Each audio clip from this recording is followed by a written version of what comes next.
If you have been considering plastic surgery, you may have asked yourself the question, can I get this done on the NHS?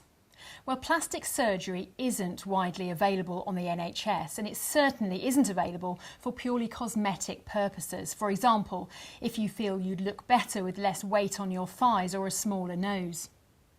As everyone knows, the NHS only has a limited amount of money, and this needs to be spent carefully so patients who need treatment don't lose out. According to the NHS website, there are strict and specific criteria set out by every local health authority as to who can and cannot receive cosmetic surgery on the NHS. In general, the NHS will not pay for surgery for cosmetic reasons alone. The NHS will, however, usually perform reconstructive surgery, for example after an operation to remove a breast tumour, or cosmetic surgery to correct or improve congenital abnormalities or injuries. A key principle is that cosmetic surgery is only carried out on the NHS if there are overriding psychological or physical reasons for doing it. The most common cosmetic surgeries provided by the NHS are breast implants, usually due to major underdevelopment or asymmetry, where one breast is significantly different in size to the other. Breast reduction due to back or shoulder pain caused by excessively large breasts.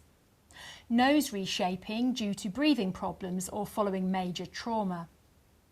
Tummy tucks due to excess fat or skin after pregnancy, abdominal surgery, or occasionally after major weight loss. Eyelid reduction due to affected vision and correction of congenital abnormalities such as excessively protruding ears. In addition, if someone has been scarred or disfigured through an accident or surgery, the NHS will usually offer reconstructive repair. If you would like to find out if you qualify to receive cosmetic surgery from the NHS, you will initially need to see your GP. If your doctor feels you have a valid request for cosmetic surgery, they will refer you to the appropriate plastic surgeon.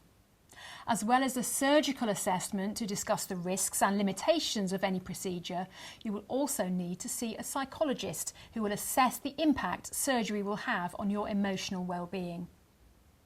Following these assessments, a decision is made about whether there is enough social, psychological and physical benefit to justify surgery.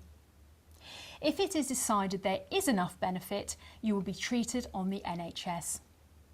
Most patients meet with their surgeon at least twice before any operation to give them a full understanding of the procedure and what's realistically achievable.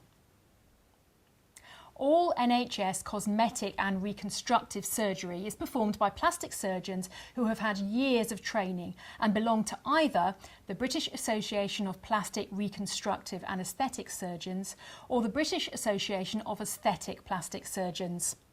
For further information, visit the NHS site at the address below. If you have had any experiences with cosmetic surgery on the NHS, let Wrinkle Free TV know using the comments below.